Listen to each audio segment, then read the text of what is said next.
Okay, so I was planning on having another line versus wolf showdown for extra turns this episode. My plan was to find the very worst legacy legal cards that could be reprinted in the modern via Modern Horizons, and have you two take turns guessing the rules text.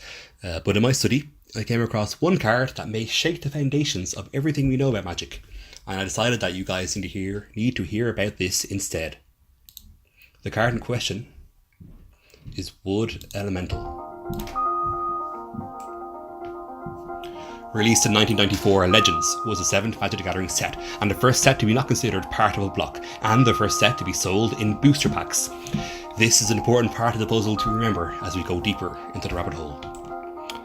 In this set, there are 121 cards printed at rare, one of them being Wood Elemental, which is 3 green for a creature elemental with power toughness ***.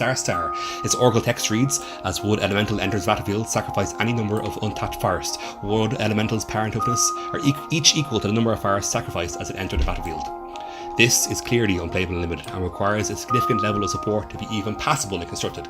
It's not even an interesting design space, nor does it even play an important role in the MTG lore. In every possible aspect, this is an objectively terrible Magic card. But then why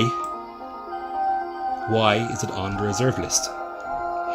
Established in 1996, the reserve list is a list of MTG cards that will never be reprinted in order to preserve their value in the secondary market, and today contributes to many format staples retaining inflated prices, locking many casual and competitive players out of the game. Amongst reserve lists are the most powerful and sought after cards in Magic's history: Ancestral Recall, Jewel Lands, Mox Emerald, Jet, Pearl, Sapphire and Diamond, Time Walk, Volt and Twister, Drop of Honey, Bazaar Baghdad, Library of Alexandria, Tabernacle of Pendant Vale, Chains of Mistopheles, and the fabled Black Lotus, which this week had a copy sell for over $166,000.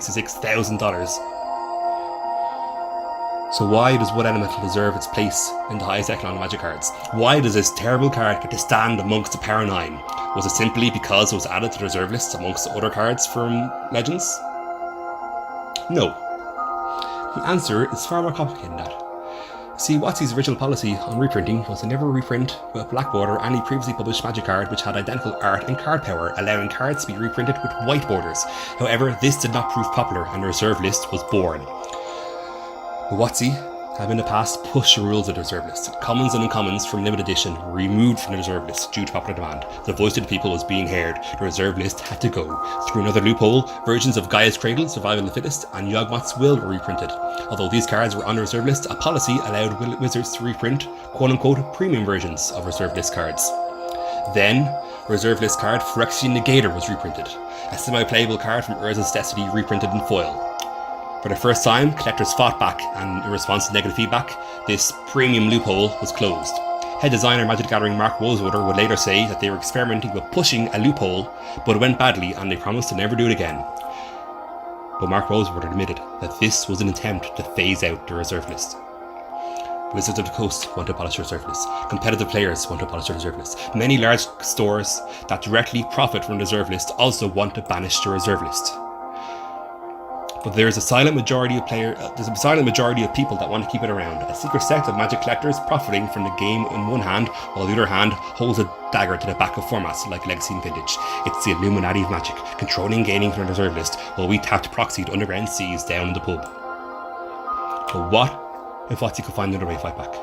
A foil Phyrexian Negator was the centre of the last reserve list controversy, a card of moderate strength and minor relevance to the lore, but perhaps this was too important of a card to fight back with. If only there was a reserve list card so utterly unplayable, so flavourless to the game, that reprinting it would weaken the spirit of the reserve list while not upsetting the second-hand market. It's Wood Elemental. This 4-drop could be the key to our salvation. It can't be reprinted as foil like the Gator was.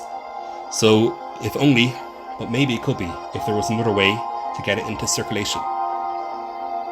So remember those facts I asked you to remember? Legends was the first set to be not part of a block, and had a large focus on legendary creatures. This bears an uncanny resemblance to a recent set, Dominaria, which had legendary theme, and marked a breakaway from a standard block cadence of other sets that came before it. Another point to note is that Legends was the first set to come in booster packs.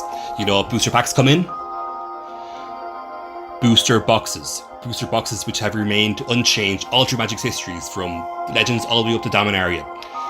But Dominaria was the first set to contain unique buy a box promos.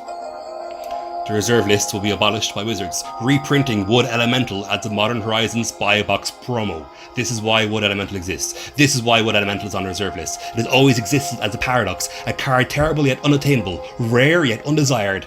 Its very existence contradicts the spirit of the reserve list. The buy box promo for Modern Horizons will abolish the reserve list. For Wood Elemental is a true nexus of Magic the Gathering's fate.